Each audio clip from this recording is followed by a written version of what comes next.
Tēnā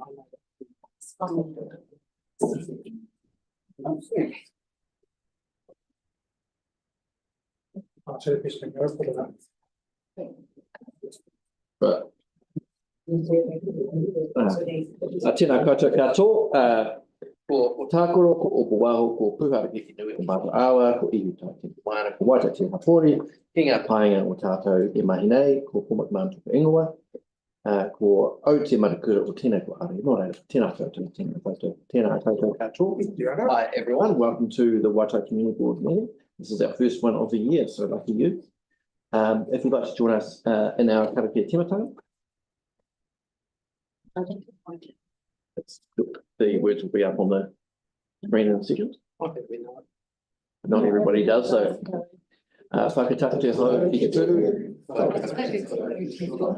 Ia mā ki ia mā taratara ki tai. Te atakura, te hau, tihei. All right. First, do we have any apologies? We have an apology from Alex Hewison. Any other apologies? I'll second it. Hasn't been moved yet. Someone likes to move those apologies. Moved by Jackie, had her hand up first. Moved by Jackie, seconded by Tim. All those in favour say aye. Aye. And do we have any declarations of interest to be made? No declarations of interest. So next we move to the confirmation of minutes of the previous meeting. Moved by Jackie, seconded by Reed. All those in favour say aye. Aye. Against, carried. All right, so now we move on to public forum.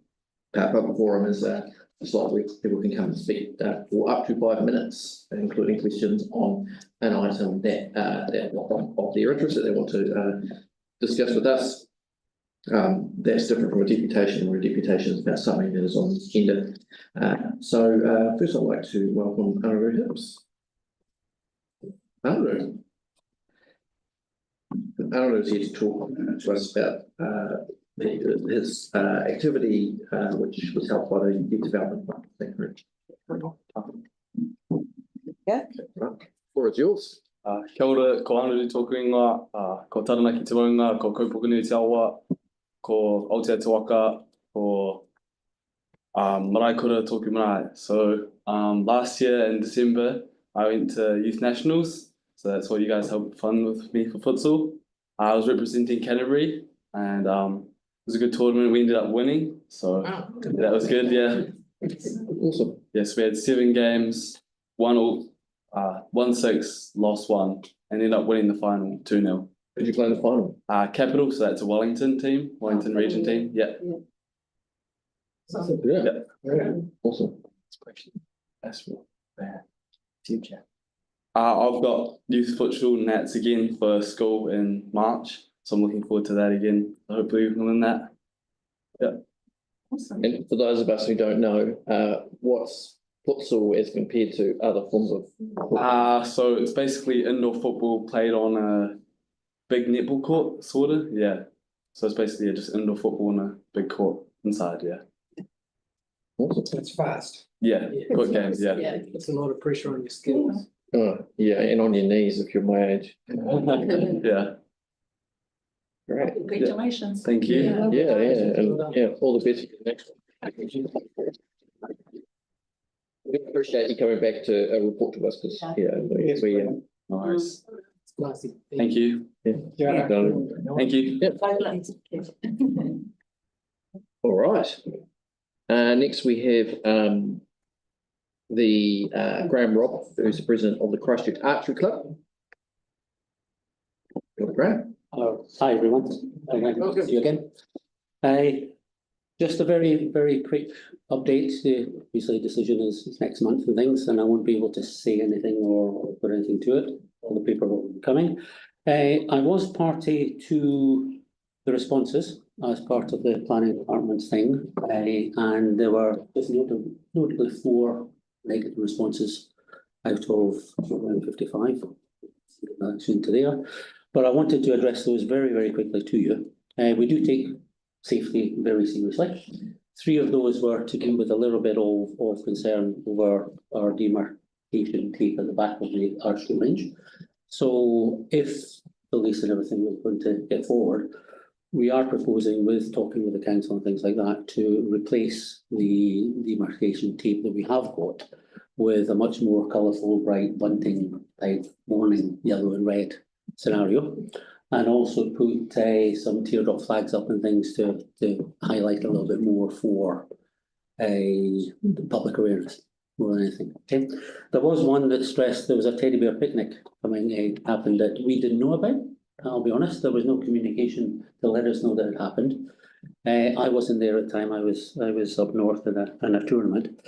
But when we discovered it, the person involved in charge of the range immediately brought all the targets forward and restricted shooting to a minimum range.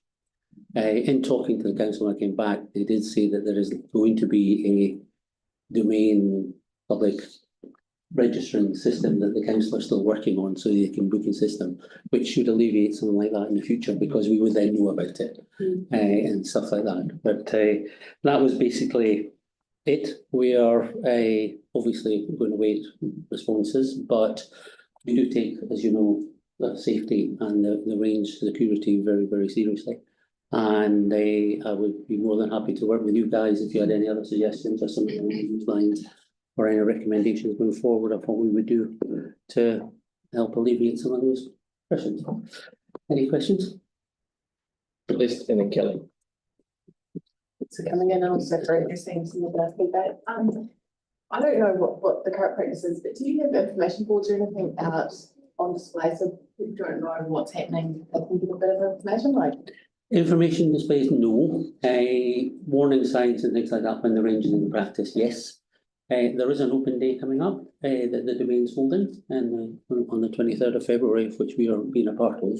And we're going to be having a community-free have-a-go session and handing out leaflets and other bits and pieces along those lines. There is a big sign on the building that actually shows the type of archery and things that we're doing along those lines. That's existing as such, but we want to try and make it a little bit more awareness of the type of thing that you can be involved in and everything like that. Just in terms of some feedback, I from one through the domain and I got a bit lost, bad sense of direction. I wonder if it would be useful to kind of have some more information around the site, not just in one location, because if you come from a different direction, you might not know. I don't know, it's something that could be discussed. That would be good if the council would allow. I mean, we are more than happy to to put up as much signage as possible along those lines. Do we have to make a note of that to mention to Jackie or someone? Actually, wouldn't she help that department? Thinking maybe in town. Yeah, okay. Yes, listing the town, and the planning, things like that. Yeah. They've been great because there was an issue very quickly. There was an issue where someone decided they thought they could come up and fire a crossbow on the range. And we, just because they got it sold by Gun City and said you can go and shoot in two places, one at the archery grounds in Hagley Park, and yes, and the other one with us. But we immediately, when we found out, we stopped that, but we got in touch with council and they immediately put signage. We know that Gun City are an incredibly responsible business. Yes. And there's something that's not. Kelly, Kelly. short period, we've only got less than a minute. Yeah, congratulations on the way the club's been going. Just curious as to, it's great that you're doing open days and things like that. That was one thing that kind of came out during the last process, you know, that perhaps the club could have been a better neighbour. Are you doing other things like perhaps introducing it to schools? And Yes, that, yes. like, particularly locally? Yes, we are. Just when the winter cluster group that the domain holds, we had 4 schools come along and we did an 8-week programme with those during the day in their Friday lunchtimes, and we are looking to continue that if we were staying, including, may I say, the purchase of more bows that are for the much younger, smaller type that can actually be able to do it. Well, thank you very much, Graham. That's okay. Coming to the board. Thank you so much. Thank you. Back to the open. All right, next we have Malcolm Long from the Waitai Heathcote River Network. Malcolm. Thanks, Paul. everybody.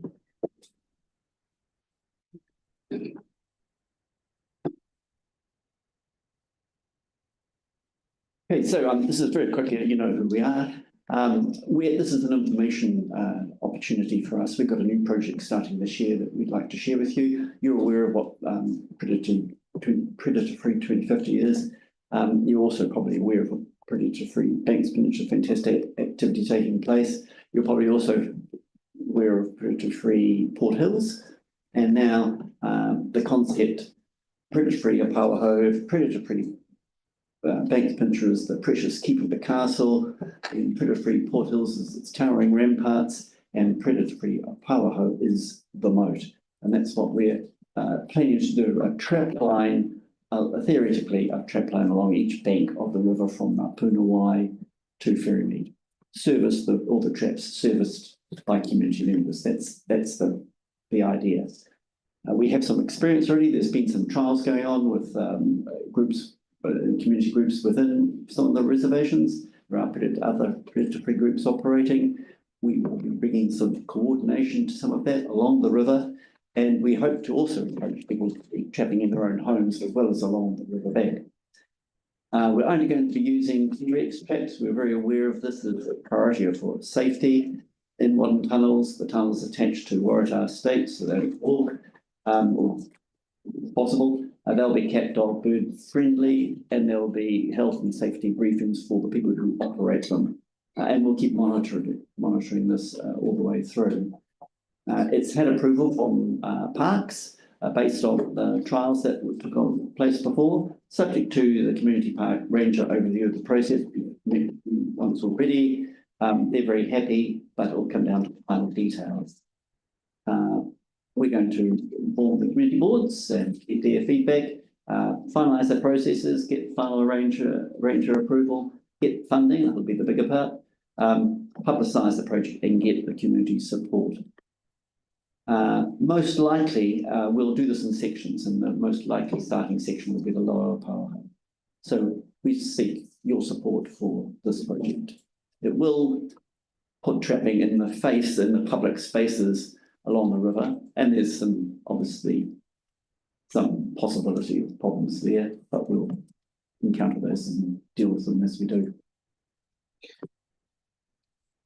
Well, thank you very much. I turned to look at that. I was going to ask why they're called T-Rex traps, but I forget now. No, I mean, yeah, I speak myself. I'm very supportive, and in that area of the route makes sense to start. You see, as though it doesn't have as high pedestrian traffic, and yeah, and it's an area that I'm familiar with. Because during lockdown, we used to use it to keep ourselves sane.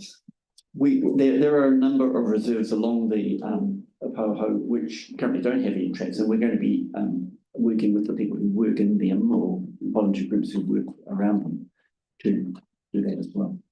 Right. Thank you. I think we've got time for another question. Thank you, that's really interesting. Have you, in terms of funding, have you any thoughts on where you might be looking for that? Soon. Oh, but where? Have you got any targets? Well, all the usual targets. Have you got any special? Well, there's an environmental partnership fund, Yes, isn't there, that you'd be looking at applying for that? Definitely. Yeah. Amongst others. You know, we're talking about, even if we think about one trap every 50 metres, 25 kilometres of the river, both sides, that's a lot of traps. Yeah. So, you know, we're looking 60,000 to try, because we want to own the traps rather than just give them away. There might be some koha involved in that too. Oh, cool. Well, thank you very much, Mel. Thank you very much. Thanks. Next we have Ben Elder on behalf of Enviro Hub. Ben. Ben. I had slides. Am I able to control them? Oh, yeah. Kia ora koutou katoa, Ben Takawingwa. Thank you for having me, everyone. I was just here to provide a bit of an update for Christchurch Enviro Hub and just update you on some of the services we're offering. So basically, we've recently moved to but. So this one. So we've moved to the Climate Action Campus, which I'm sure most of you will be aware of. That's at 180 Avonside Drive, the old Avonside Girls' School, and we've opened a co-working space there. So just for those of you that want to wear, oh, is that not on? Sorry. For those of you that weren't aware that we've moved there now, and we have a co-working space available for those in the environmental network. So anyone seeking somewhere to work out of, have an office space, storage, it's available service that we have now, and it's all pay scale arrangement or service exchange arrangement, because we understand that those that work in the environmental sector don't always have the most funding to go towards stuff like this. The other thing I just want to update you on was the stormwater superior trailer resource. So reviewing your community board plan, I saw some synergies around the issues with waterway health and sediment control. And I figured 2 and 2 together, this would be a great resource for this board to use to get education and insight out to the public. So we've already been using this trailer for a while now, educating all areas of Christchurch, and we've educated over 5,800 people thus far. We've gone to, places such as these so far. So we've been this financial year was Culture Law, Sacred Sticks, Partners at Play, and a few more examples there. Over the last couple of years, we've been to over 32 plus places and spaces, including schools, commercial locations, and public events. These are some of the areas we want to go to this year as well. We currently have a contract sitting with City Council and ECAN that's shared at the moment, allowing us to do a variety of only about 15 events per year. But I figured if we start doing it in each community ward, we can go to more spaces and places. I approached with the sort of understanding of potentially getting a contract to take this out, but I was informed that maybe it would work better if it was through better off funding or discretionary funding. Because the other thing that EnviroHub tries to steer away from is applying to funding pools that take away from other groups' ability to apply for them. For those of you that maybe just wanted a bit of background with Christchurch EnviroHub, we're effectively a centralised median for all the environmental groups working in Christchurch and Greater Christchurch area. So we do a lot around the education space, event space, and communication space and networking. So that's where that fits in there. The Woolston Gala isn't on that list. Sorry? I noticed the Woolston Gala is not on that list. The Woolston Gala, yes. So that's one of the things. With the current contract we have, we only have quotas that we have to meet, and we've already scheduled our 6 public events for the year, and they go like that because everyone wants them. And yeah, so you'll notice some of the areas on there, such as like Northland, Small and Mitre 10. That's one we would consider a commercial event. So we do 6 of those a year, and then schools we do 6 as well. So that leaves an opportunity for schools to have the trailer there as well. But yeah, this is why I'm coming to you guys directly, because we want to keep putting out more, but we can't always because of limited budget. So it's a co-working space. And the only other thing I wanted to mention was that we run submission workshops as well. So I also noticed that you're trying to increase your community voice in local policy and decision making. So this has been something we've been doing for the last couple of years, where we run submission workshops. We partner with the local entity putting out the submission, and then we get experts from the environmental network who are experts in that field to come along, encourage the community to come along, and then we have a cup of tea and some biscuits, and we talk about the submission, how we can form our opinion together. So yeah, just a few things I wanted to update you on. Any questions? Oh, we've got time for one question. Anyone else? All right. No questions. Nope. All right. Thank you very much. No worries. Some work. Right, and our final public forum is Aaron Gattis about a slow speed neighbourhood when we're proposing. Hello. 5 minutes. Thank you. So I live in the Linwood area. I've moved there 3 years ago. I presented this previously to Christchurch City Council chambers a few months back, and now here I am presenting again after a discussion of email with Yanni about is that mine? Cool. About roadworks in our area again over the past 3 years. On the speaker. I'll speak up. Oh, Yep. Yeah. great. Okay, so basically, going through the facts of our situation, we're in Woodhouse Street in Linwood. So basically, our roads are used as a cut through from Linwood Avenue through Gloucester, avoiding traffic. So what we see is meant to be a residential neighbourhood with now speed at 30 kilometres per hour. We've got a road layout which is very inducive of speed and very high speed. It's wider than Highway 1 to Ashburton. So what we have and what's been disclosed to me is we've got 340 cars travelling through our streets every day.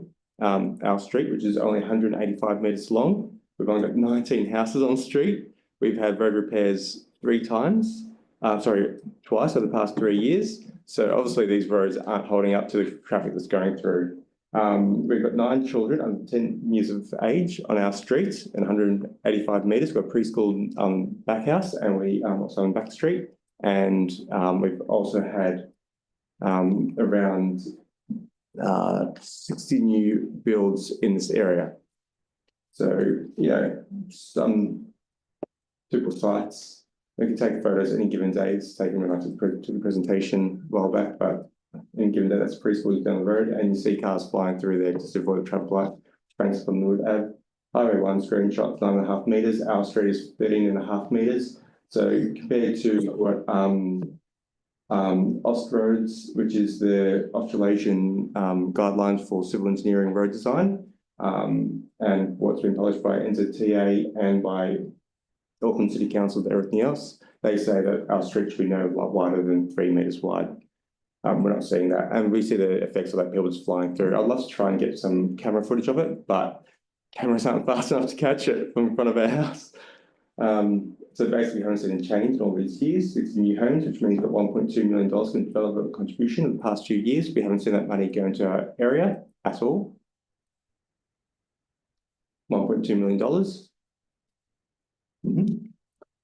So Linwood Ave, basically Christchurch City Council has disclosed ways of reducing speed and making it more livable is through landscaping. And that's all been documented really well by Christchurch City Council and by planners and town planners.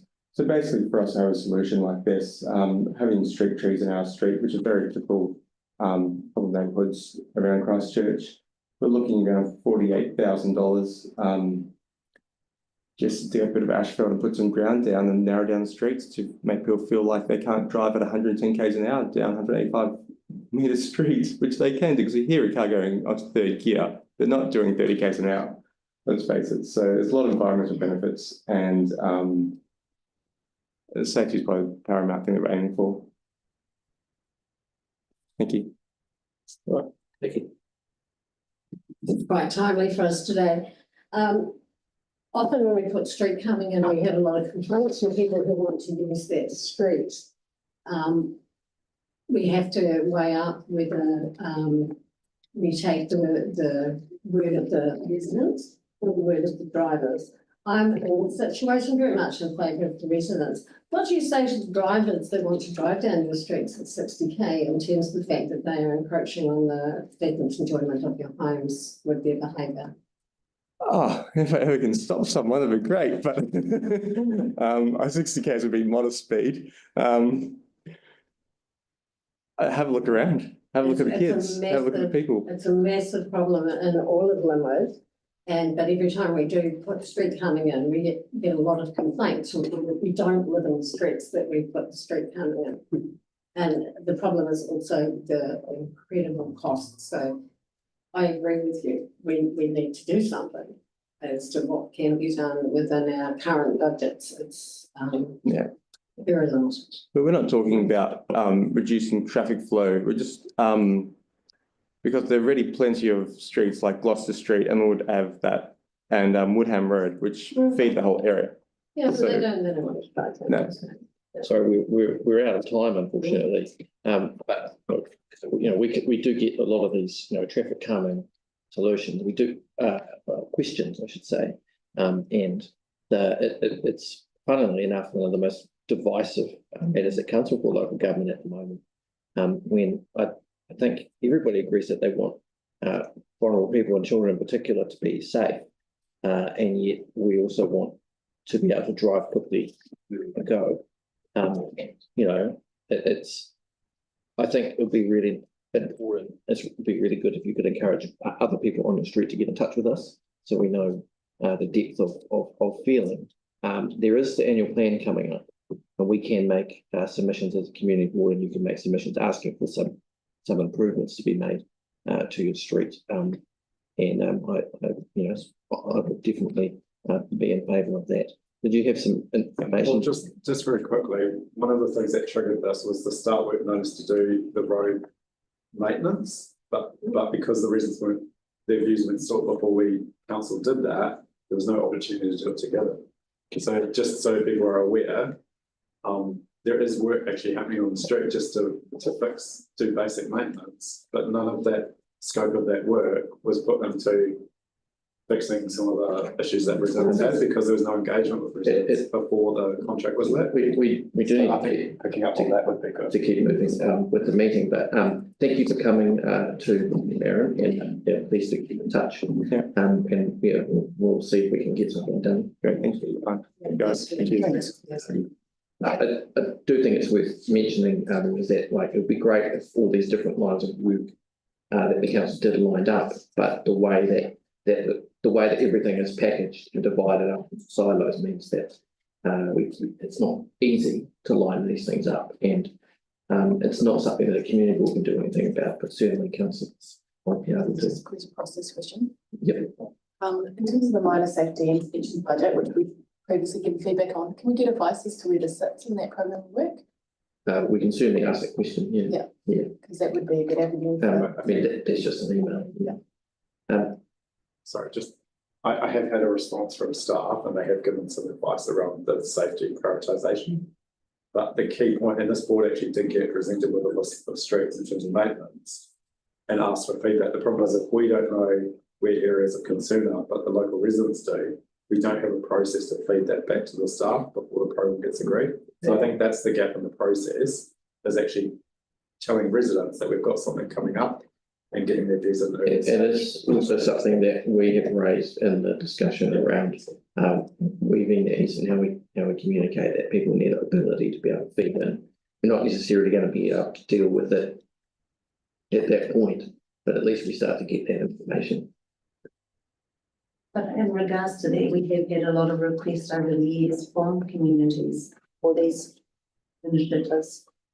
And hopefully they're recorded. They should be reported. That should be, yeah. All right, well, I've taken, Cindy, did you have something to add? I've made a note of that, Yeah. but I was just going to ask. So it's been recorded, staff are aware of it. So I'm just literally noting the board and plan submission. Yeah. And to see if there is where it currently sits on the minor. Yeah.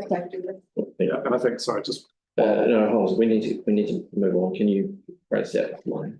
It's gone.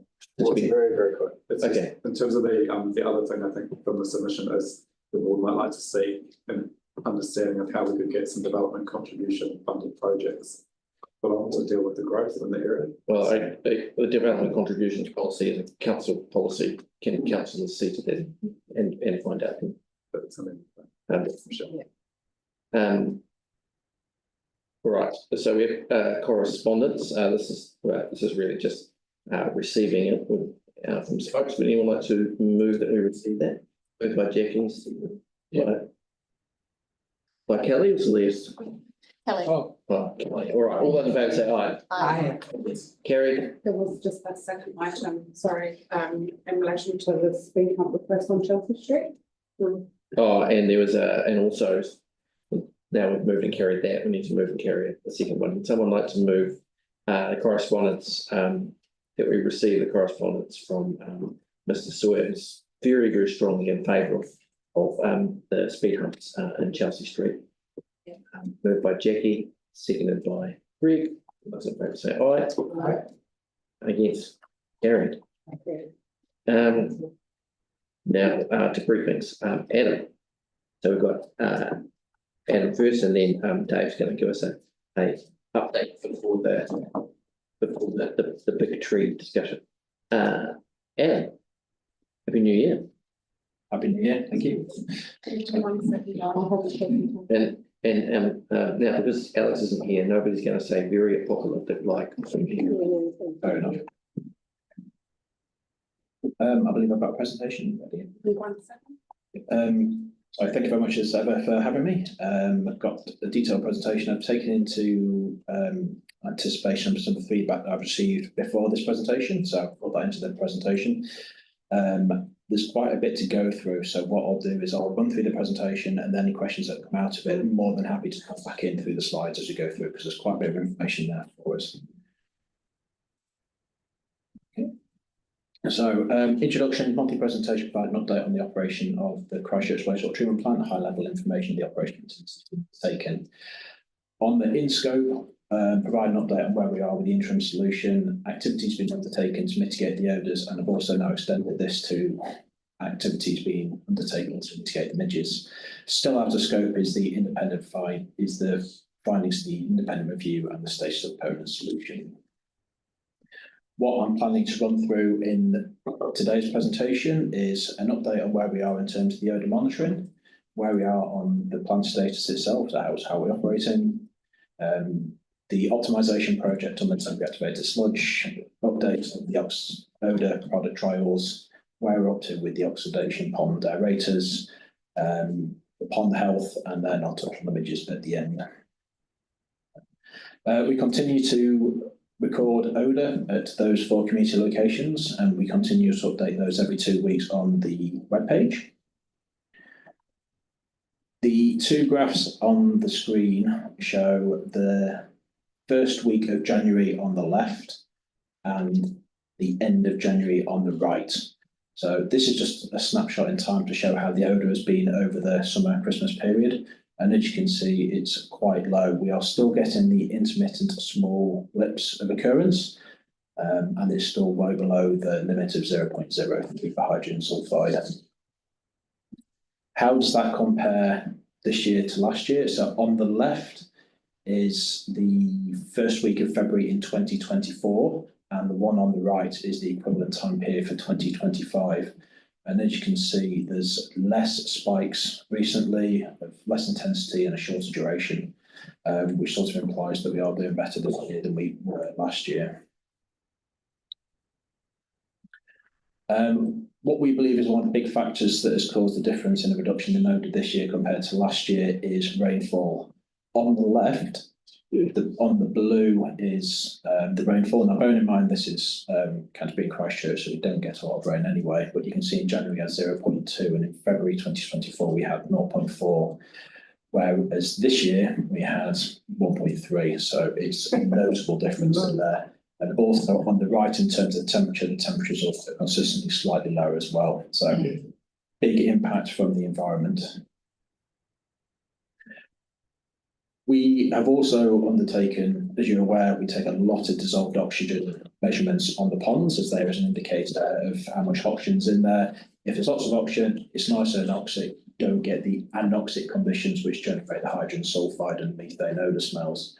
So ponds 1, 2A, 2B, 3, 4, 5, and 6.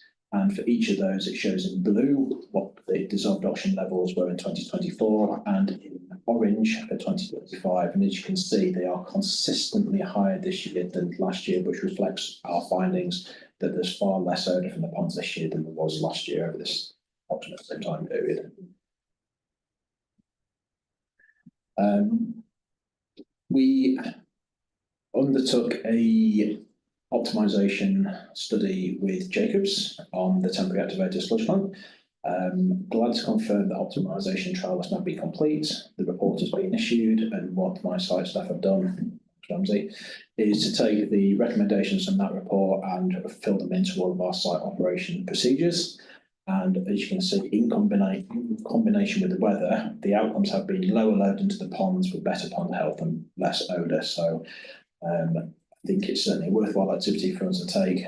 We've got some decent results from it, we've implemented it, and it does seem to be working, which we're really happy with.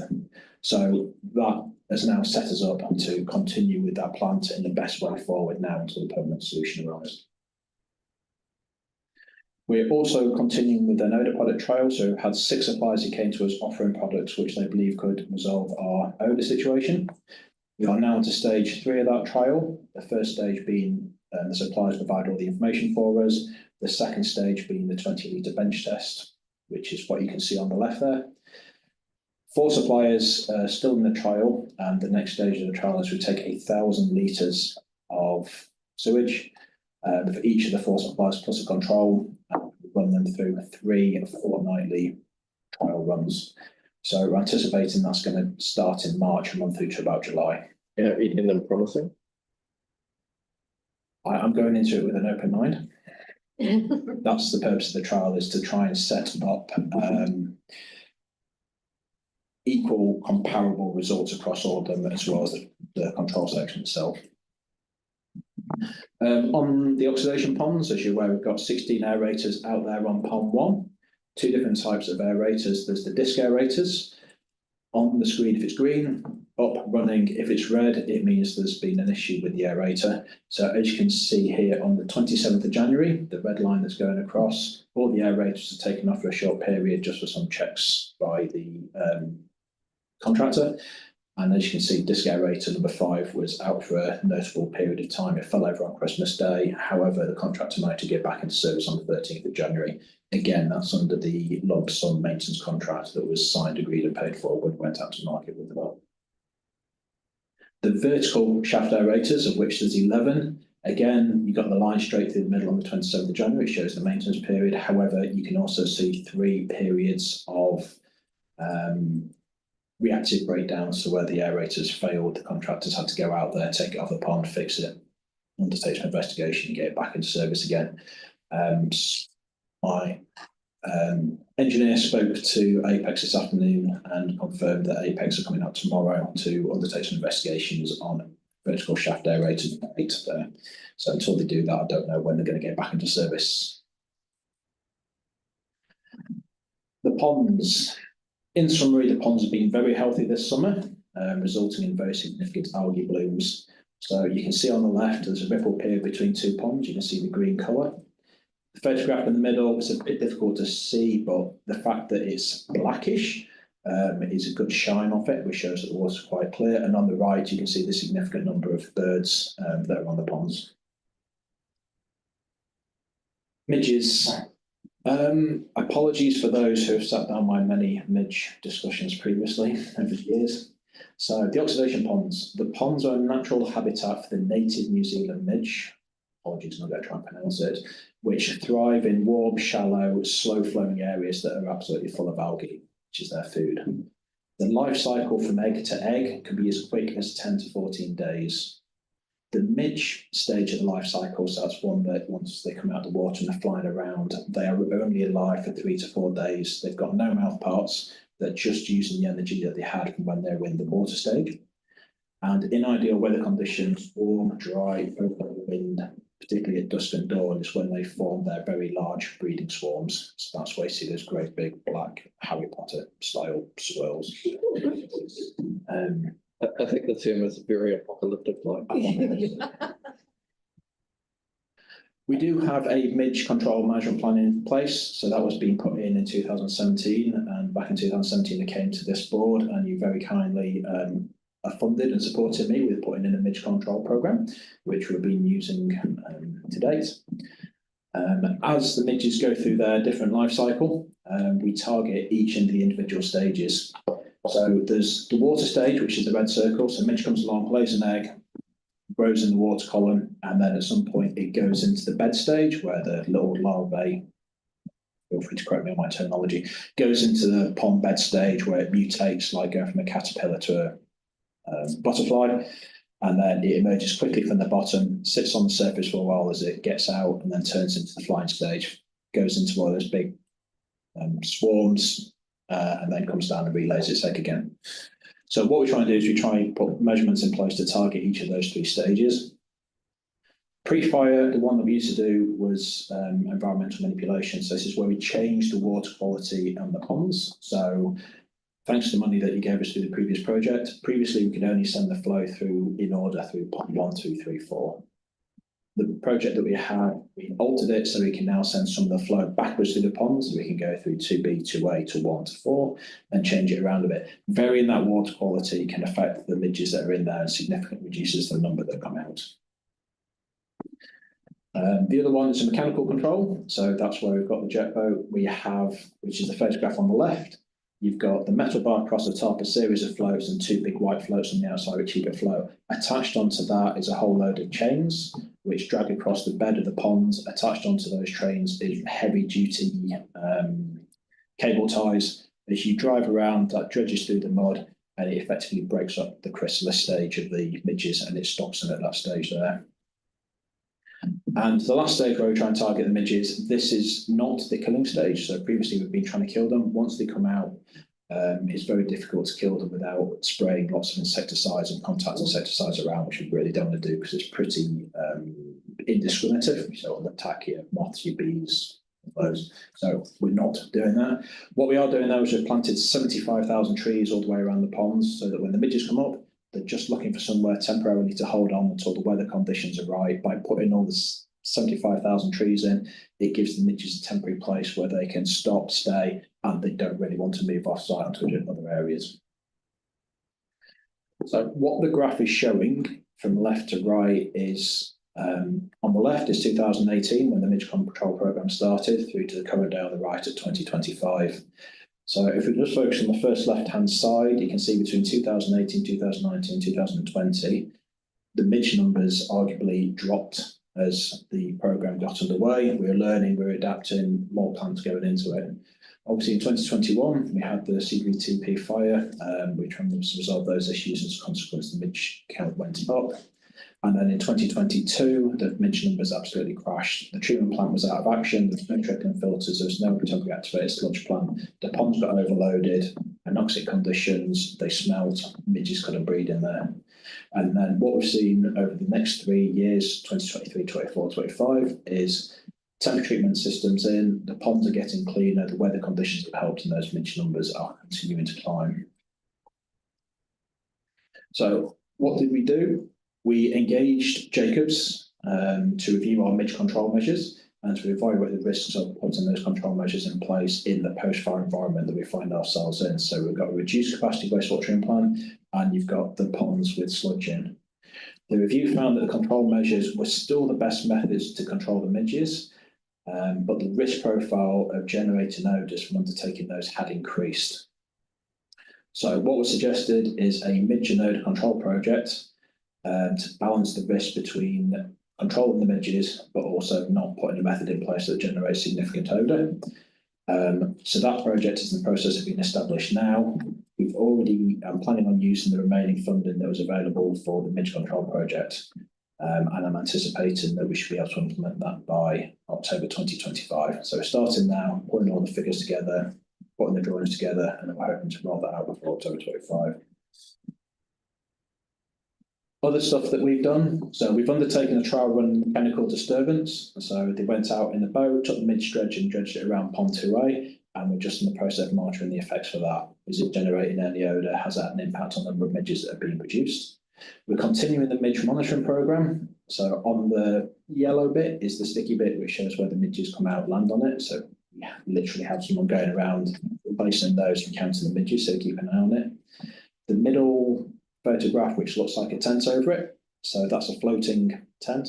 So that when the midges come up, they come up in that area as a sample size, the entire pond area, and they land on the yellow thing. So we know how many midges are getting out of the pond. And on the right is a solar with a light on with the yellow panel on it.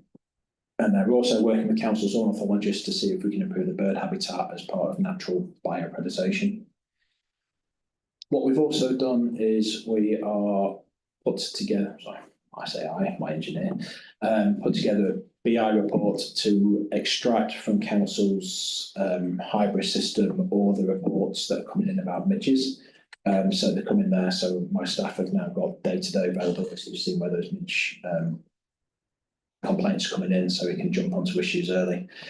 What you're seeing on the screen there is the number of midge complaints that have come in per day, where we do get those in, and how many they've come in. So as you can see, on the 13th of January is where the apocalyptic scenes came in from New Brighton. Midges went across there. You had the 3 to 4 days as they died off, and then you also had the second midge event, which was more effective than the community. Again, you got midges going in through the swarm event that goes through, and then they gradually die off over 3 to 4 days. And what we're also able to do is to track those again on Power BI, and we can see where the midge complaints are coming in. So on the left is the midge complaints have been received for the full 60 days. So obviously the bigger the circle, the more complaints they've had in that area. And on the right, you can see midge complaints we've had for the past 15 days, which is currently sitting at 0. Just to be clear, I am not saying that the midge problem is fixed just because I've had no complaints in the past 15 days. I'm just saying we haven't had sort of the weather conditions which have picked up those swarming swirls and moved them across into adjacent areas.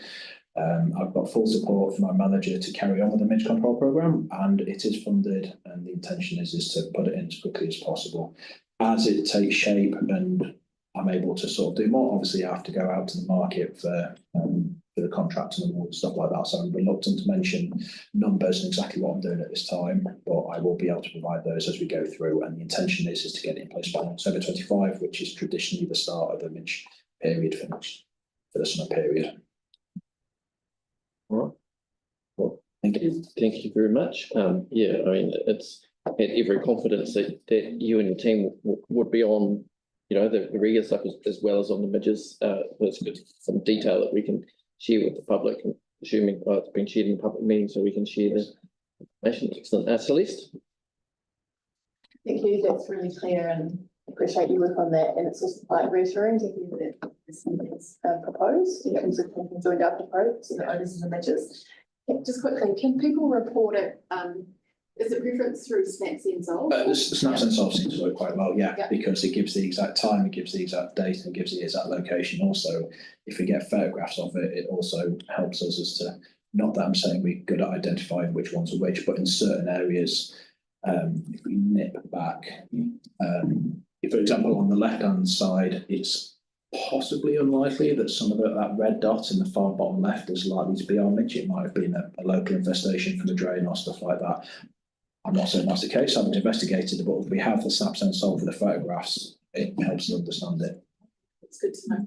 And another one quick one is, will any information going out through Newsline or through other channels that we can share? Because I think people appreciate, you know, the detail, but just a general update to say there are some things proposed. Yes. Quite reassuring, I think. Yeah. Certainly I'll get that in. I fully intend to do another newsletter this week. Yeah.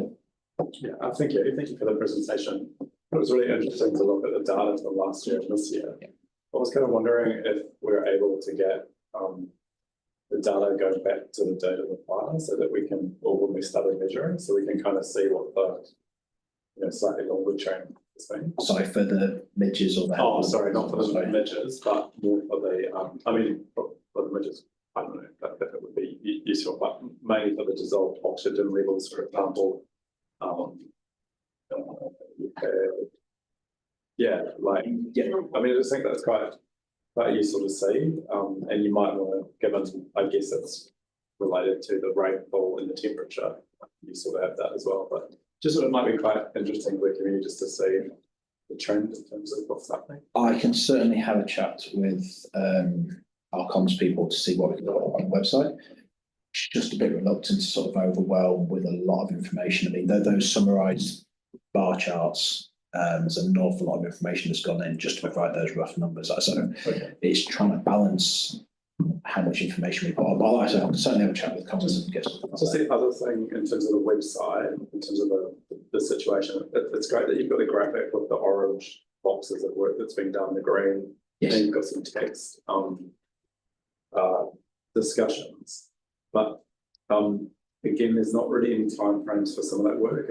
It's quite ambiguous over timeframes and key milestones for each of them. I think there's one that's talking about when the work will be complete, but the rest there's no kind of clear milestones. Is it? Are we able to update that? Yeah, you can certainly look at that. Yeah, that's what's not on there. Be helpful. Cool. Right, thank you. Final question from Tim. Just making sure, no complaint, just making sure you realise the swallows are eating those damn midges, and people like Janet have them, thousands of them on your lines. Yeah, so that's where. So that photograph on the bottom right is, yes, close to the Cafe Fix end, the substation end of the ponds on Cuthbert Road. But we are trying to encourage as much habitat, might so speak to our ornithologist, and put as much bird-friendly roosting into the area as much as possible to try and encourage them to stay near the ponds as opposed to. Oh, brilliant. Yeah, I thanks. think good reason not to support the 360 pathway.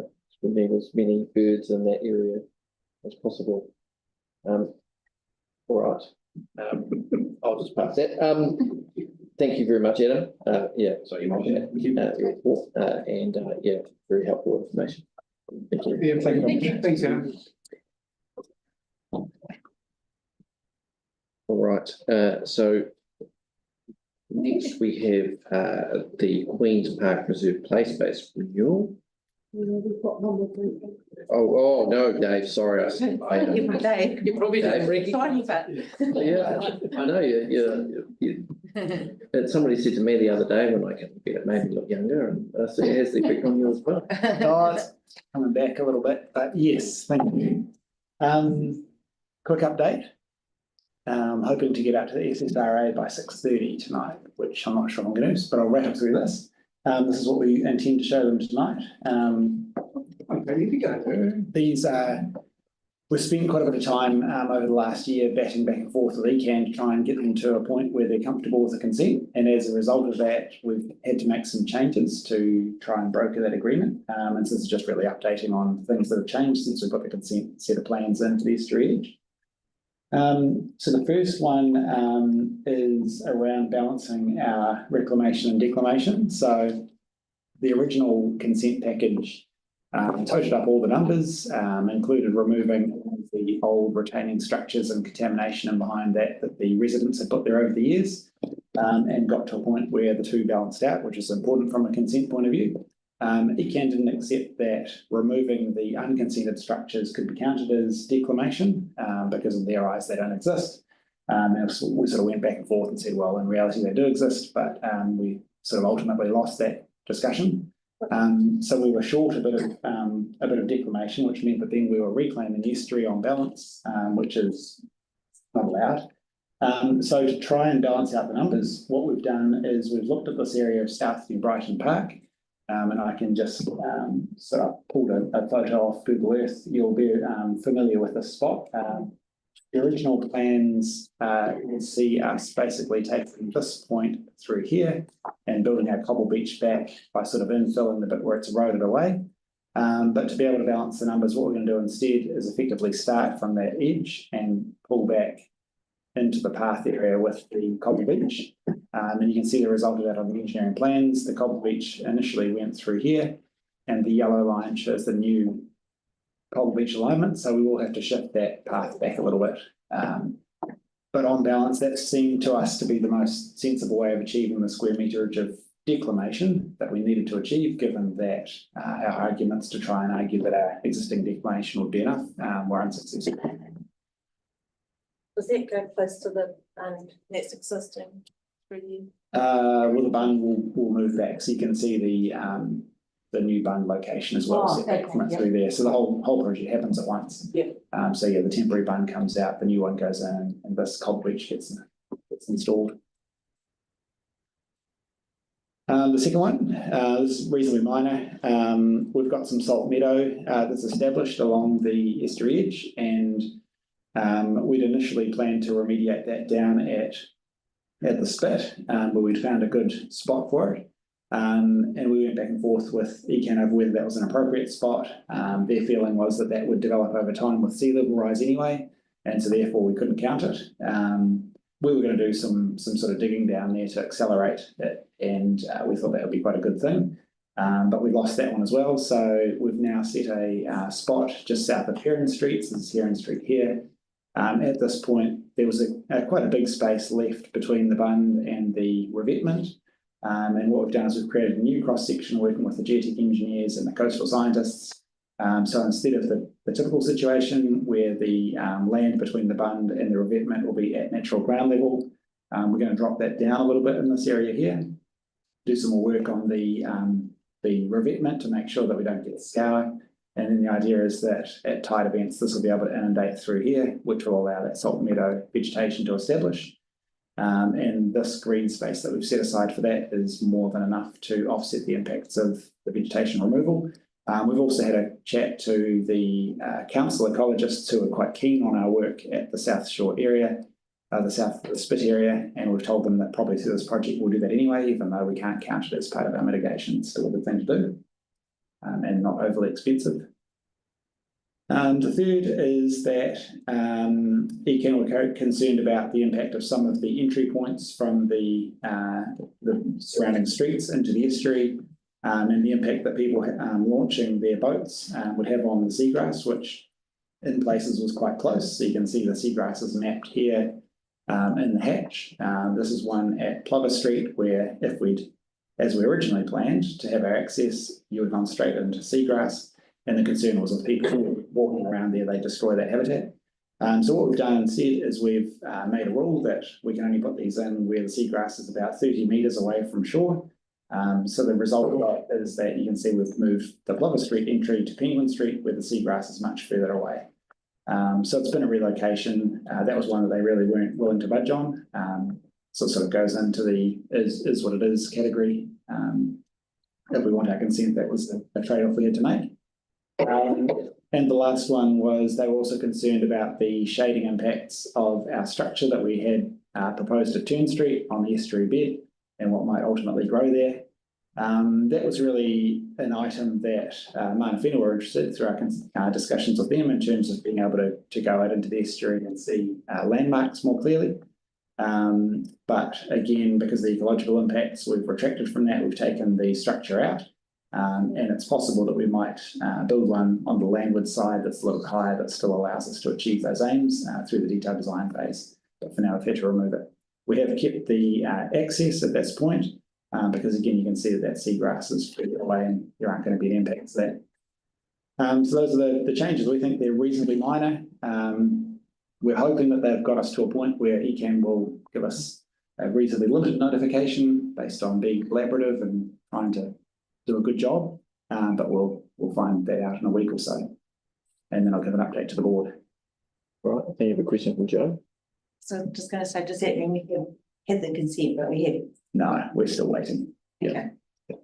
All right. In that case, are there any other questions? Because not about the actual report, just about this. And okay, no questions about this, so we'll come back because there are two quick items. Well, what I think will be quick items to deal with, and then we'll come to the rest of the decision. Yes. What that decision. So we'll just. So does anybody have any? Yeah. Would someone like to move that we receive both of those briefings? Yep. I think it's Greg first. Moved by Greg, seconded by Kelly. All those in favour say aye. Aye. Against carried. And then, so we'll go to the Queen's Park Reserve. Do we have anybody here? Well, we can, I know that there is somebody here waiting to hear about that, but we don't have anyone to speak to the report. Was anybody wanting to raise any questions or anything about the report, or are we happy to, someone happy to move on? Moved by Joe, seconded by Jackie, thirded by Celeste. Is there any discussion? No discussion. Well, I'll put that now. All those in favour say aye. Aye. Against carried. All right, that is done. That's going to be a long one. Next item. Yeah, happy to. Acquisition of land 657. This is one of those wonderful quirks of history where It's incredible. just great little story that. And it's been moved by Jackie and seconded by, Somebody else. I think it was Tim. Tim, Yeah. seconded by Tim. So do you have any questions of staff? Has anything else emerged since you wrote the report? Not a thing. So not worried about the ghost of Mr. McLeod coming back to claim what is his. No, we're not. Okay, Ample opportunity. that's good. You charge them rates for 100 years anyway. Nice. And if anybody is ever worried about the Public Works Act being used extremely, you can say that even if you are dead, people have to hunt down your ancestors to make sure that something can't. He has got ancestors. Yeah. Did he? Yeah. So I looked on Ancestry DNA. so that is Now that's dedication. All right, all those in favour say aye. Aye. Against, carried. No, thank you. I was going to say thank you, Stuart, but that's not the right person. It is Stuart. Yeah. It is Stuart. All right. Now again, my name's mixed up. Dave, yes. I know Dave. Dave. I imagine there is going to be a few questions about this. Do you want to give us anything you want to draw our attention to? You don't have to go through the whole report or the event or the attachments. Yeah, I think probably it seems like I've had a few questions through the course of the day, so I think people have read the report. Without labouring it, I suppose, this would only be triggered if we did the works. So we're definitely not just going to go and rip in and start removing trees for no reason. These are required by the project. We have worked to try and minimise the number of trees that we have to remove. So we're limited in terms of we can't really wobble it around because it's also going to be a sort of used by cyclists. So we can't do crazy sharp things to get around all of our trees. So we've sort of done the alignment to the point where it impacts the least number of trees, given that we have to have our coastal edge on the coastal edge, and we have to have one that's close to the coastal edge, because we're trying to protect the land behind it. There's not really a lot of ability for us to reduce these removals. The trees that are getting removed are not typically the types of trees that would grow here naturally. They're a combination of pines, old garden vegetation, and some self-seeded native stuff that just comes up because it's on the seed bank. The replacements will be more than 1 in terms of numbers. It'll be more than 2 to 1 in terms of canopy coverage, and they'll be eco-source natives appropriate to the local area. So we're not typically in the business of trying to remove trees, but in this case, the sort of long-term outcome will be better, even though it'll be a bit painful initially. And the last aspect maybe to raise is just that in terms of carbon, we're continuing to work with a supplier to get a biochar plant set up in Christchurch, and hopeful we've progressed those conversations. We're hopeful it'll be set up in time, and in that case we would then send the material to the biochar plant into the soils. The carbon would get stored, and then the new trees would start taking up their own carbon. So on balance, that would be positive. Okay. I do think, I mean, as per questions I sent through, like that removal of that many trees is, even for people who know that it's happening, just that sheer number of trees disappearing will seem like the landscape, that it's been decimated. I mean, I'm not worried about the actual thing. I'm worried about how you manage for that period of time, the removal, and then for the next few years, that the community agitation and understandable. Even though I have every confidence that it's going to be really awesome, how do we, as we being the council as a whole, all of us here, and so what's the kind of plan of how to communicate with and reassure the community that this is Positive. This is positive. Yes. Yeah, so probably a couple of bits to that, and just looking at your questions that you sent through as well. So firstly, we've done a huge amount of communication with the local community on this project, and so we would continue to do so. So yes, there would be an engagement plan for how we discuss this with the community at the right time. Obviously, we won't do that now because we don't want to freak people out when we don't have a consent. So once we sort of get confidence and we can start to put a program together, we can start to explain what the outcomes will be for the trees and what we'll be doing to replace it and make sure it's a positive project overall. We have, just to draw attention to one part of the report, we have done that engagement, online engagement, where people could pin specific trees that had meaning to them. And so there's some detail in the report around that. There was around 10 trees that came out as both impacted and quite valuable to certain people in the community. And we'll look into detailed design. We'll look into whether or not we can relocate those with the tree spade. Might or might not be possible given the size of the trees, the type of the tree, the conditions that it's going into, but we can investigate. And then the other aspect around that, I suppose, is that through our red zone work over the last few years, we've learned a lot of lessons around planting and filtering and around what works and what doesn't work in difficult soils and difficult conditions. And South Shore in particular is quite brutal in terms of trying to get plants established. So we sort of go into it quite aware of what we need to do. We've been trialing lots of things in the river corridor that we think we can apply here. And we'll have this will be a CapEx project, so we'll have 2 years worth of maintenance and replacement as part of the capital works. We'll also get irrigation put in as part of that, which will probably need to run for 4 or 5 years, I imagine. But it'll get put in through the capital project. After that 2-year period, they should be largely self-sustaining. That's when you start to hit OPEX, and so everyone starts to squirm a little bit more. But via the CapEx work, we should get there, I think, in terms of having a good outcome with less than 20% fatalities, which is sort of par for the course for a re-veg project. I know everybody else has got questions. Just wanted to know about the tree survey plan. I sent through the question. So, indicative tree survey plan. The council policy states that if the trunk diameter is at 1400 millimetre, is less than 100 millimetre, then the plan has not been deliberately installed by the council. It is deemed to be self-seeding and can be excluded from the assessment. So, are those also included in the number of trees being removed, or in addition? No, those have been excluded. So, how many? Do we have any idea how many self-seeded trees are being removed? Probably, I'd have to go back and double check, but probably around another, maybe another 50 to 100. Okay, so maybe more. So quite proportionately quite a small number. Yeah, and you're talking about quite often little self-seeded things, and there's sort of like a little carpet that's come up, but they're all small. And how far through the conversation with Waitai Coastal-Burwood-Linwood Trust? Yes, sorry, that's since I wrote the report, they've provided written approval, so that won't impact anything. Okay, cool. Joe.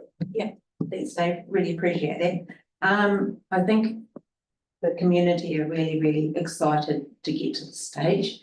So there seems to be a lot of we approve of the trees being removed, but it's a matter of keeping the communication going, and I'm grateful you're going tonight. But with the I lost my train of thought. That's right, I'll come back to it. I was going to ask you an important question, but I can't remember what it was. There was another question over this way, I think. Yeah, sorry. Yanni? Just to be clear, in terms of consultation, was there a plan with all the trees that were going to be removed and people's views sought? So there's been a couple of things. So first of all, there's been the online engagement where it didn't have a plan that showed all of the trees to be removed, but it did say, we'll be doing tree removals. Can you please put a pin by any trees that you have particular feelings towards? And that's all detailed in the consultation section of the report. And then in terms of the trees to be removed, that's all available in the resource consent plan package. Okay, I guess what I'm struggling with is the community can't see the collective impact of what's been proposed. The consent process doesn't really enable people to participate, as we well know, like a local government consultation process would. So in terms of the board, and in terms of our policy, it would seem to me, given the significance of what's been proposed, there should be some sort of formal consultation process that we hear directly from people so that they can see. So just to point out that there's been a whole lot of work done with this community, Yanni, extensive, deep consultation and partnership. That's we can't. So to say that it needs some kind of broader consultation would, it really means you have to completely restart the project. No, that's not what I'm suggesting. What are you suggesting? I'm just suggesting in terms of the tree removal, the board's being asked to make a decision today. Do we know what the community views are on the significance of what's been proposed? Did we specifically make available a plan showing the extent of the trees being removed? So it's available in the consent package. Sorry, people in the community, as I understand it, a lot of people won't actually read the consent, it's a very technical way of operating. They may not. A local government thing. The board has a different set of criteria in terms of decision making under the law around consultation and taking into account. Has the SSRA and the community organisations that you've been working with been provided all of this information? They've been provided with the consent plans. And you've discussed it with them? Yes. Yeah. Joe, We could, this is not it's not on the critical path. This is just getting our ducks in a row. So we do have time. So if we want to go out and do another online engagement, say, there's no reason not to do that. We'll park that for a second. Yeah, I Joe? think from what Yanni's saying, like we did have consultation and everything a wee while ago, and we formulated the plan to go for consent, but we've had to make changes as well. So there are changes to what the residents have already seen, and they wouldn't have seen that updated plan with that date. The ones that I did in the briefing? Yeah, No, that isn't, that's where I'm off to South Shore next, Yeah, to show them that. but That's with separate changes, from the trees, though. yeah, but with changes in pathways and having to go in different places, it will be a wee bit different from what they were feeding into. But I think they're just very, very keen to get it underway. And the other thing is, like, they're really adamant that they don't want any trees removed until the consent is actually granted. And you've said that at the start of the. Yeah, there's no reason to remove them if we're not doing the project. Yeah. And it's a matter of the timing as well. You know, how long after you get consent would you actually start removing? We'd start removal basically at the start of the construction program. So we wouldn't remove them until you'd go through, you'd remove the trees and then you'd instantly be into the fix. Okay. Yeah. Right, else? So just to come back, we'll come back, just going back to what you said before around terms of there's no reason we can't go back to the community. What are you suggesting is possible? I'm probably getting into Katie McRae territory here, but I imagine we'd be able to do an online consultation period where we just put the plans up and what circulate it through the. And what would that allow the decision makers to do? Hear views, I suppose, on the extent of the removals. So we can't decide that and then this now and then go out for consultation. We'd have to delay this decision. You have to delay the decision, I think, yeah. All right, I'll go back. Yanni and then Celeste. Yeah, I mean, I Oh, sorry. Yanni, then Greg and then Celeste. Yeah, I think we could. I mean, I would probably take a little bit of exception to the second resolution around the low significance, but we could receive the information today and we can certainly know the significance. I just kind of had two follow-up questions in terms of so one would be around, you've got there's a figure in page 63, figure 2, trees at the end of Godwick. And it says that's an example of a difficult situation faced below. Is the example that's shown, is that with the trees remaining, or is that basically all those trees are going? Yeah, no, that really just shows, I guess, the situation we're working with at the moment. So you can imagine you've got your road end and then you'd have to fit a bund in through there and then do the earthworks related to the bund and the earthworks related to the coastal revetment. And by the time you've done that, you can see there's a significant number of trees impacted by just that bit at the end of Godwick. So that's how the numbers get up. So is there any way to visually see what the impact of the tree removals will be? How do you mean in terms of like a plan? Yeah, like sometimes when we've done like artist impression, planting, we've had an artist impression, or we've had like a view that shows, before and after. We did get some artist 3D renders done about a year ago, which will show the after. So I could pull like a 3D Google Earth photo showing before. And then the other question I had was just reading through, like, obviously one of the concerns is that the longer we leave the trees, that we don't remove the trees, not in the direct, I've given it in line or something. There's a future hazard, which I understand, but I did wonder whether there was an ability to leave some and stage the removals over a longer period of time. That was just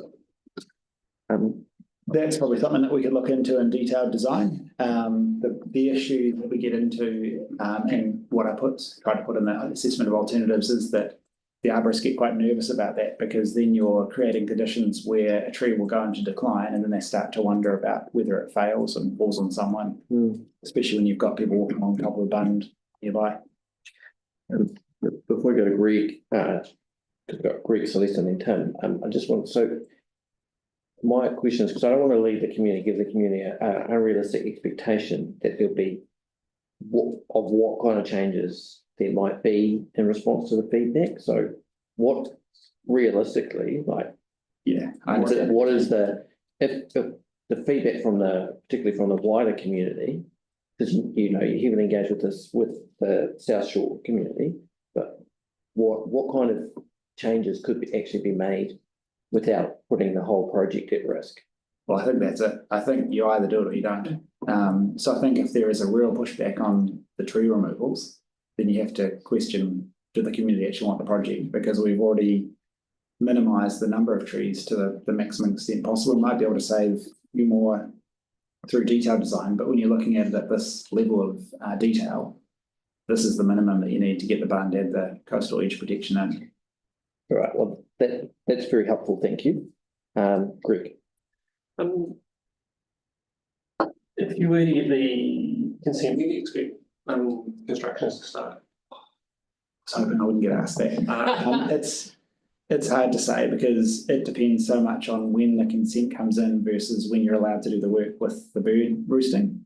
So without knowing that, then 3 months, 6 months, 3 year. A year. Just a you'd say a year envelope because you've got to do your procurement processes, which for a job this size, tender and all the evaluation, that's not fast. That might be, say, 4 months. And then you've got to look at whether or not you've then got time for the contractor to gear up and get on site and do enough work before the bird roosting starts.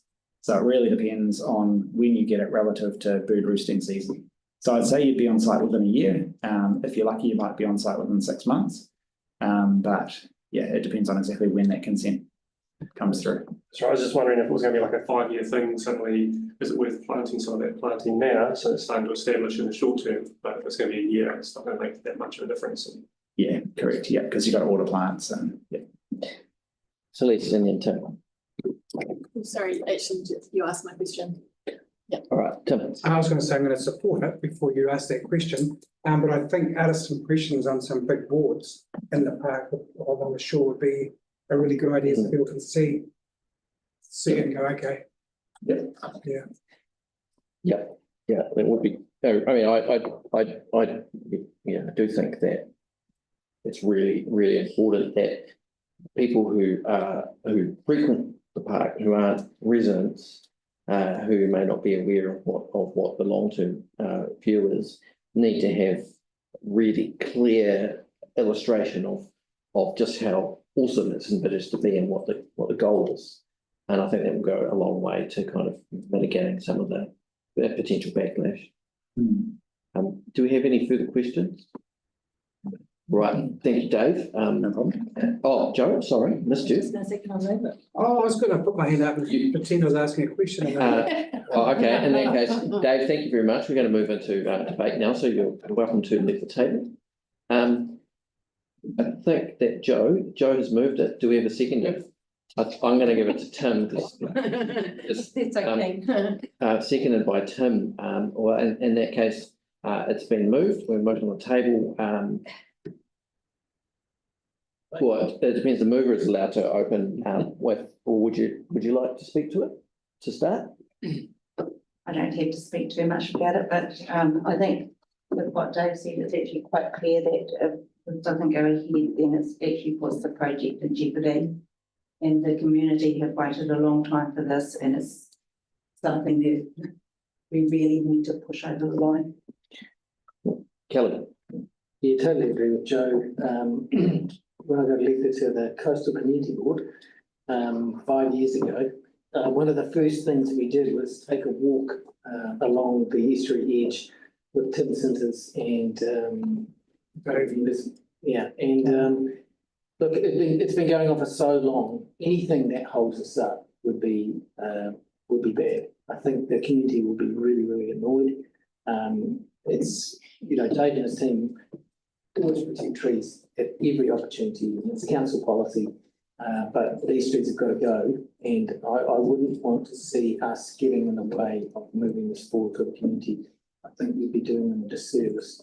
So I'm totally supportive. It's not ideal. Don't like to see trees go down, but we have to move this forward. I mean, we've had so many deputations from people like the yacht club saying the edge is eroding, and now's our opportunity to put into progress and then it's only the ECAN phase to finish off, so totally supportive. Thanks for your information, Adam. That was really good. Cheers. Tim? I thought I was with you 5 years ago, but no, we did that 8 years ago. Oh, good. Yes, yeah, that's all I have to say.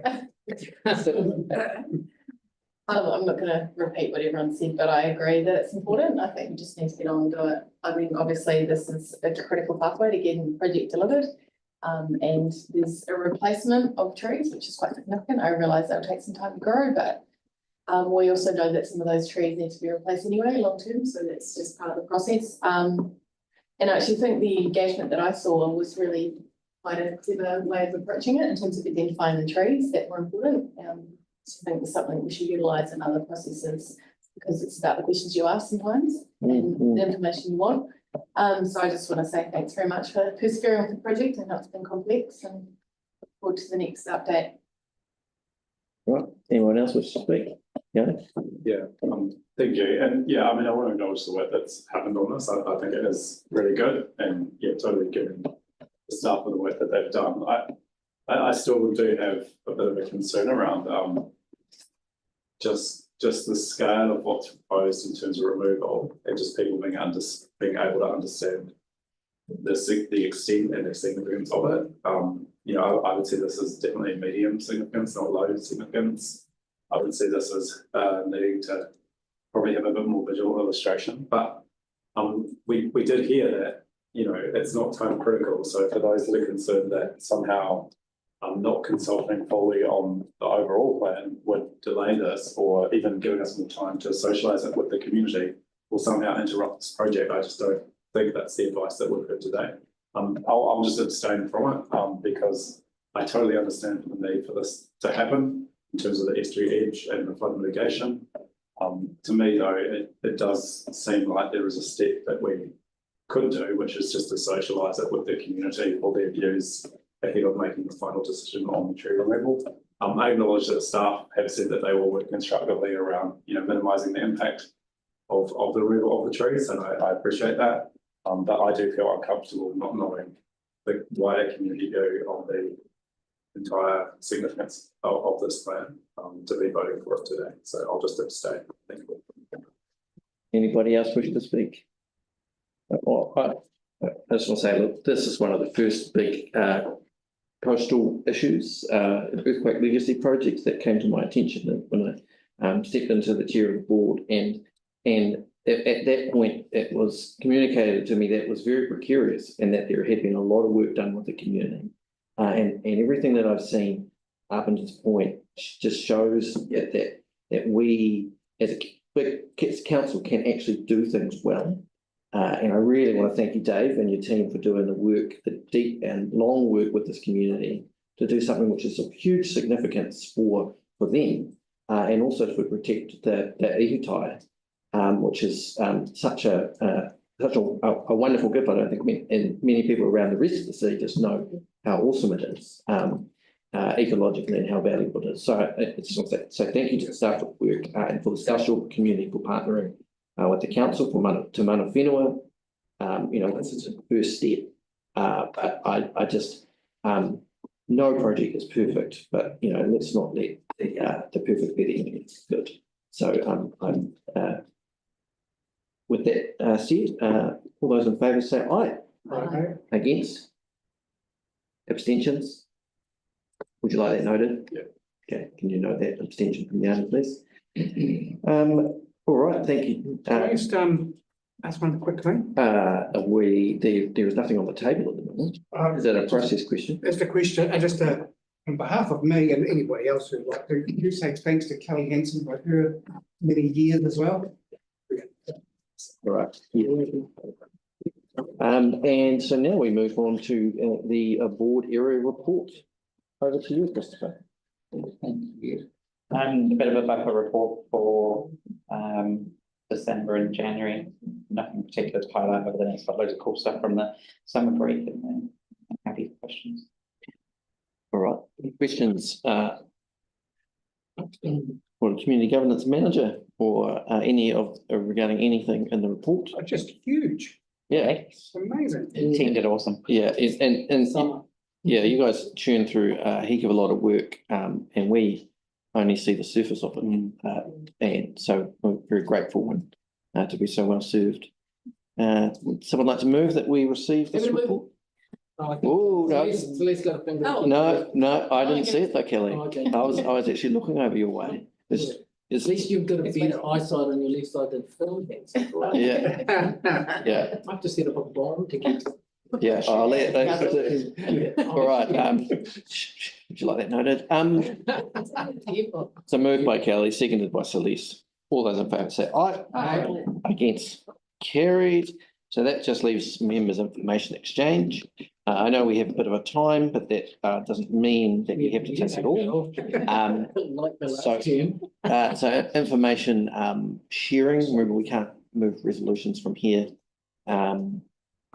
Who would like, oh, Kelly, wasn't allowed to mention coast to coast. Well, obviously, that's what I was going to talk about. What a surprise. Yeah.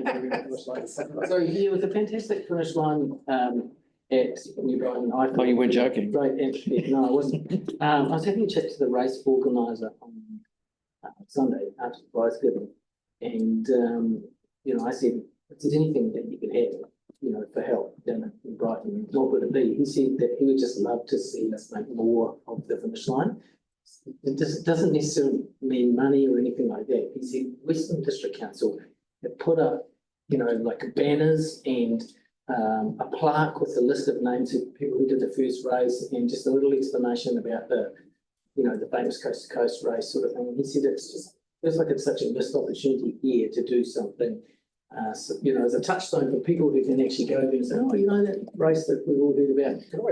It has thousands of people. It's massively oversubscribed. It's a really hard event to get into. People come from all over the world, Americans, Europeans, Australians, and Australians won the one day on the weekend. So it's really positive for New Brighton. And yeah, I think we really should look at doing something like that. So I'm going to be propagating that with councillors as well. But I think as a local community board, it is a significant endpoint in for an event. And if Western District Council can do something about it at their end, and it doesn't have to be anything big, just something modest to note it, then people will, I think, flock to it, and I think it'll be worthwhile. So that's my only observation. There you go. Thank you, Celeste. Congratulations on coast to coast. Just an update on that request. There has actually been a discussion around that, so I'll share that with the board. Oh, good. So I think it's a great suggestion. The Better for Brighton group is one of the groups that are looking at that through part of that wider planning work. And beyond that, I just wanted to again acknowledge the work that staff put into Kaite. I thought they did a fabulous job. I recognise every year things have to evolve, and this year I think that they went the extra mile and brought a few things to that event that we hadn't had in the previous year. So there was a pedestrian crossing, and there's also some cycle parking near the foreshore, which was run by Spokes, which I think is great to encourage more people to travel through different modes. And then there was some feedback from a few people around accessibility onto the beach, which I think will be something that staff are looking at for the following year. So that would be really good to see if we can sort of level up on that front for that particular event, given that there's a lot of families and also people with other accessibility needs that won't be able to access the beach. So it was cool to see the changes made this year. Can I just add a little positive thing onto the end of that? My wife ran some tourists who didn't even wait for an answer, and she said that she said, "What are you here to do? What have you heard is good?" They said, "Oh, look, we've been told to go on the tram. We've been told to look at the Broken Cathedral.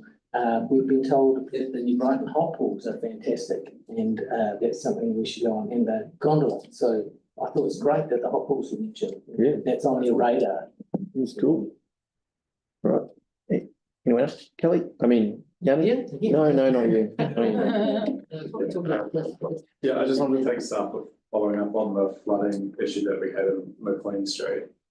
Just to let the board know that the council's are currently working on a nuisance flooding project. and it's looking to prioritise sites for consideration. I haven't been able to find out what the timeframe is or the process is for that, but we are doing a drafting plan in 2 days, so I think it'll be interesting. Maybe just, I was quite surprised the extent of the flooding on Main Street. I wasn't here over some of the Christmas period, but I was here a couple of weeks ago when we did get, I wouldn't even say heavy rainfall, but some rainfall. And I went down and had a look, and the real concern is that the, particularly when the school's going back and through winter, is that it does have quite an impact on people's access to their properties, the footpath, and actually dropping people off, dropping them off the school and picking up the school. So I just really wanted to make the board aware that we do have some flooding hotspots in our area, and it would be good maybe at some stage to get, as it's getting closer and closer to winter, it would be good to get an understanding of how we can address them. Like I said, the staff did follow up quite quickly and suggest that we do have this prioritisation project that's going on. So yeah, just to highlight that those residents are pretty concerned. It also raised an issue with the CSRs, and people were quite uncomfortable with just not having CSRs followed up. So again, just thought it would be useful for us if we could, around flooding in particular, to see if the government staff could access where we're getting the complaints from in the different rain events that we're having, so that we kind of can get a picture, a visual picture of the those sumps. Like I back years ago now, but when I was on the Spring Heathcote Community Board, there was a sump that a person had trouble with over years and years in Grange Street, and eventually they couldn't get anyone to look at the sump, and eventually they found out that it was really badly blocked. And as soon as they dealt with that, all the flooding issues in the street, apart from when it was a king time, went away. So there must be thousands of these sumps.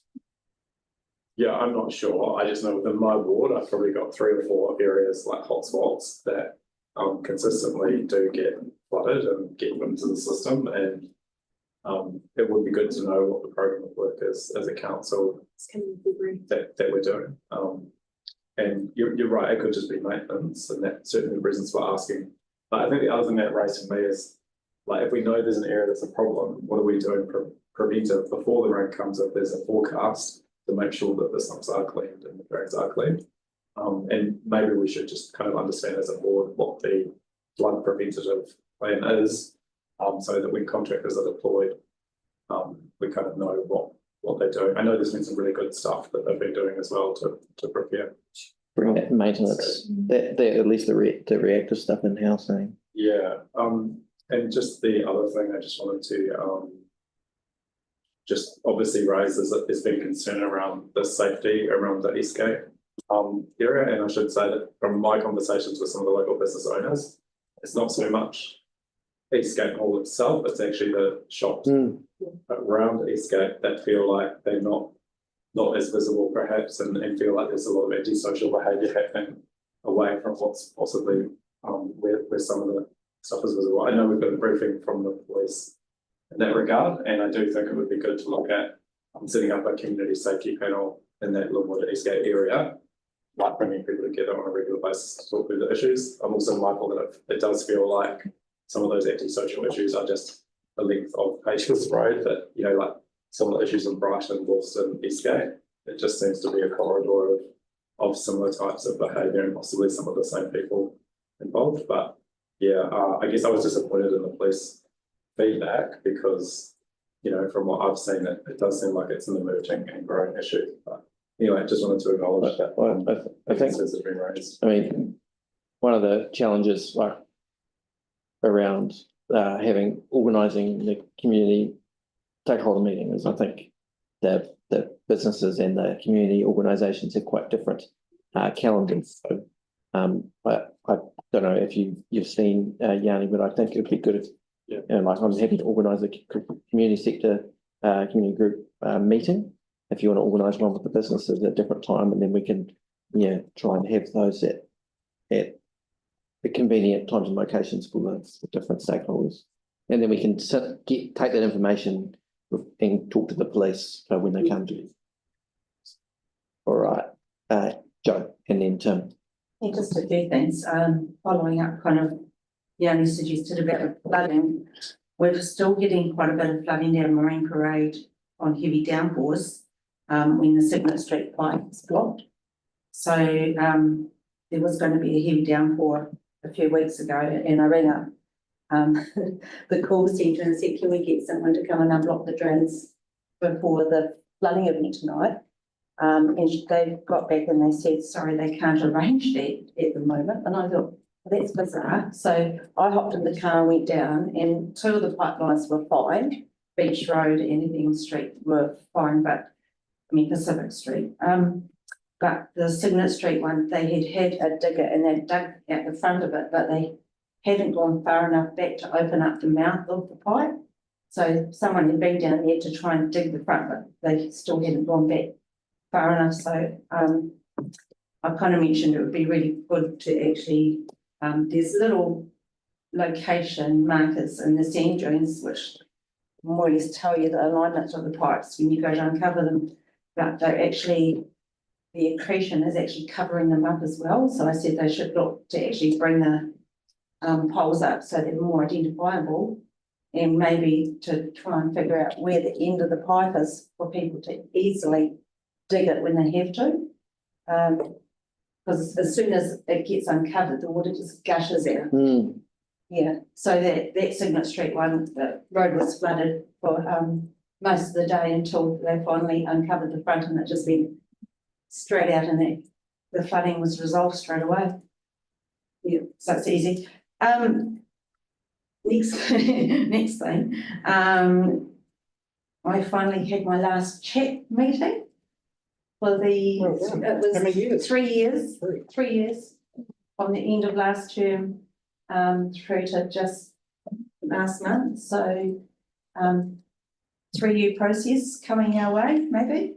Hopefully they can streamline it so it's a wee bit shorter next time. Well, lots of lessons learned, I believe. There are lots of lessons learned, and one big thing, like they had the hearings recently, and you're probably aware of what happened. There was a whole section of people that live in Wharf Road, so a section of residents that were left out of the consultation or weren't aware of it.